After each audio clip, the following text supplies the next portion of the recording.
उत्तर प्रदेश में जब भी कभी सर्वे कराना होता है, मतदान कराना होता है, जनगणना करानी होती है, तो सरकार क्या करती है, शिक्षकों को आगे कर देती है। यानी शिक्षक जो है एक गुरु नहीं रहा, बल्कि अब वह एक मजदूर बन गया है।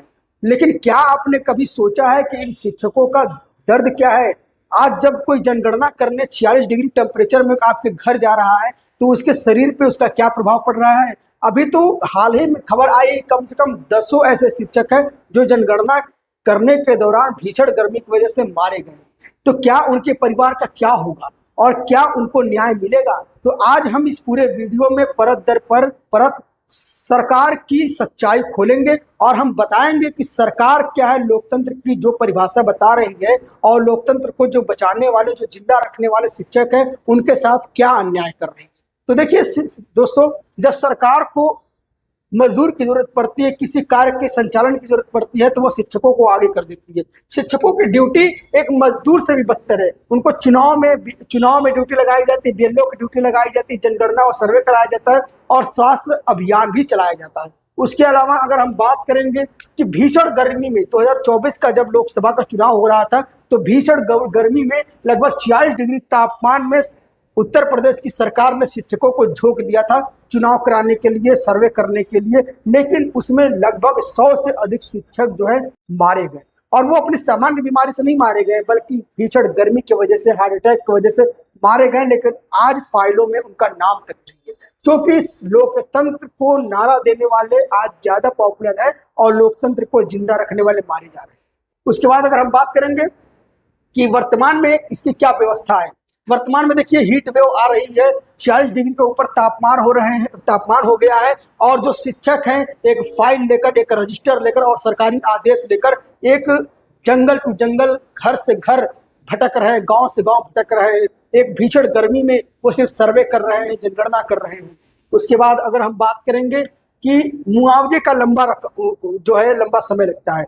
जब भी किसी सरकारी शिक्षक की मृत्यु हो जाती है सर्वे करने के दौरान, जनगणना करने के दौरान, तो उनकी जो मौत होती है उसका मुआवजा जल्दी नहीं मिलता है, फाइलें की लंबी चक्कर लगानी पड़ती है। उसके बाद जो है उनको शहादत नहीं दिया जाता है, बल्कि उनकी मौत को सामान्य बीमारी बता दिया जाता है। उसके बाद अगर हम बात करें कि वर्तमान में जो सुशासन की जो दावा किया जाता है उत्तर प्रदेश के द्वारा, उसकी वर्तमान में हकीकत क्या है? वर्तमान में हकीकत यह है कि डिजिटल यूपी और सुशासन का ढिढोरा पीटने वाली उत्तर प्रदेश की सरकार जमीनी स्तर पे एसी में तो घूम रही है। नेता लोग वीआईपी कल्चर को तो फॉलो कर रहे हैं, लेकिन जनगणना में लगे हुए जो शिक्षक है उनकी स्थिति एक मजदूर से भी बदतर हो गया है। अगर हम बात करेंगे कि एक अकेली महिला जब सर्वे करने के लिए, जनगणना करने के लिए किसी गाँव में जाती है, तो ना उसके पास कोई सुरक्षा होता है, ना कोई स्वास्थ्य किट होता है। यदि उस महिला के साथ रात में किसी प्रकार का, शाम में किसी प्रकार का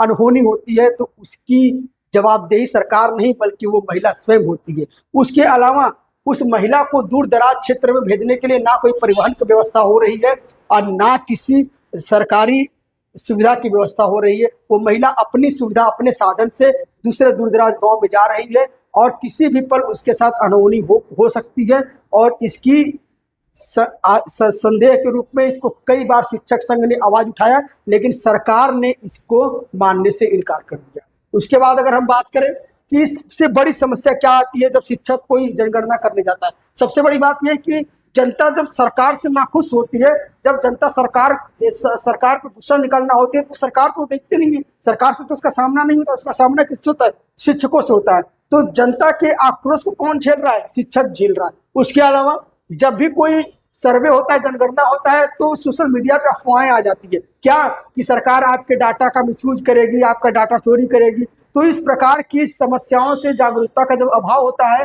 तो जब दिक्कतें पैदा होती है, तो उसको कौन झेल रहा है? उसको झेल रहा है शिक्षक, झेल रहा है।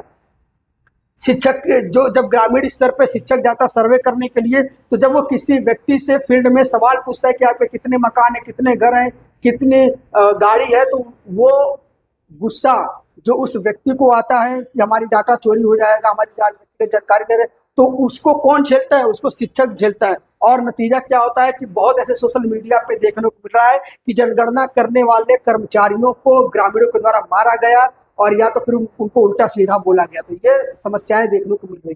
उसके बाद अगर हम बात करें कि शून्य सुरक्षा ढांचा, शून्य सुरक्षा ढांचा का मतलब क्या होता है कि अक्सर बीएलओ काम क्या होता है कि मतदान सूची में सुधार करना, उसको नए आयाम, नए स्तर पे उसके लोगों को जोड़ना, जो मृतक है उनका काटना। तो ऐसे में क्या होता है कि जो स्थानीय नेता होते हैं उनसे उनका अक्सर झड़प होता रहता है। तो इस मामले में आप बात करेंगे तो एकदम शून्य सुरक्षा है, यानी कि जब बीएलओ क्षेत्र में काम करने जाता है तो ना उसके पास कोई सिपाही होता है, ना कोई ऐसा कर्मचारी होता है कि अगर उसके पास साथ कोई अनहोनी होती है या कोई असुरक्षा की स्थिति पैदा होती है तो उसका सुरक्षा दिया जा सके। उसके बाद अगर हम बात करें कि संवैधानिक बात क्या कही जाती है, संविधान में इसका क्या उल्लेख है, तो देखिए दोस्तों, संविधान में आर्टिकल 21 है जो गरिमापूर्ण जीवन जीने का अधिकार देता है। लेकिन क्या वर्तमान में हमारे उत्तर प्रदेश के शिक्षक गरिमापूर्ण जीवन जी रहे हैं? नहीं जी रहे हैं, क्योंकि वो शिक्षक तो है ही नहीं, वो तो मजदूर हो गए। मजदूर तो छोड़िए, मजदूर से भी बदतर हो गए।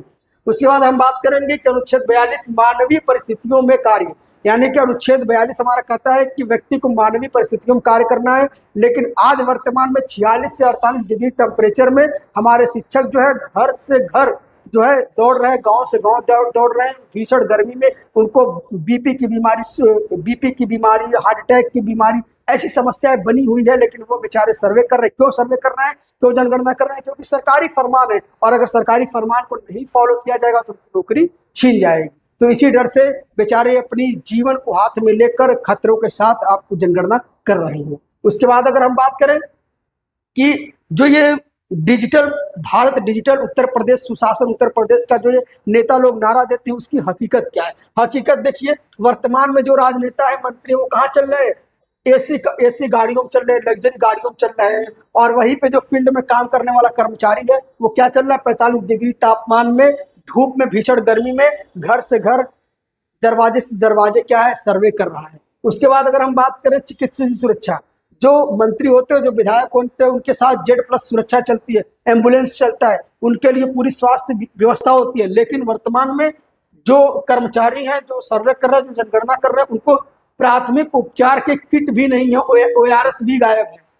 तो सोचिए इतने स्तर पे धांधलियां हो रही है। उसके बाद अगर हम बात करें मुआवजे की बात करें, यदि किसी राजनेता की मृत्यु हो जाती है तो जीवन भर उसके परिवार को पेंशन मिलता रहता है, तुरंत वित्तीय लाभ मिल जाता है। लेकिन अगर किसी शिक्षक या कर्मचारी की मृत्यु हो जा रही है सर्वे करने के दौरान, जनगणना करने के दौरान, तो उनकी मृत्यु को शहादत नहीं बल्कि सामान्य बीमारी का कर टाल दिया जाता है, और दशकों लग जाते हैं फाइलों के चक्कर लगाने में, तब जाकर उनको वित्तीय लाभ मिलता है। तो इतनी ज्यादा भेदभाव हो रहा है शिक्षकों के साथ।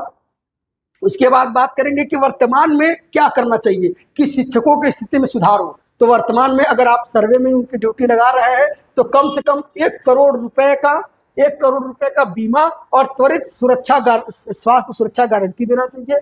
उसके बाद यदि 40 सेंटीग्रेड तापमान से ऊपर तापमान है तो धूप में निकलने के लिए वर्जित कर दिया जाए, और तुरंत कोई ऐसा व्यवस्था किया जाए जिससे क्या है कि इनकी गैर शैक्षणिक काम पे रोक लगा दिया जाए। उसके बाद महिला सुरक्षा नीतियां, यानी कि महिला कर्मचारियों को दूर दराज क्षेत्र में किसी प्रकार की सर्वे जनगणना करने के लिए ना भेजा जाए, और यदि इनको भेजा जा रहा है तो बकायदे शासकीय सुविधा के साथ भेजा जाए।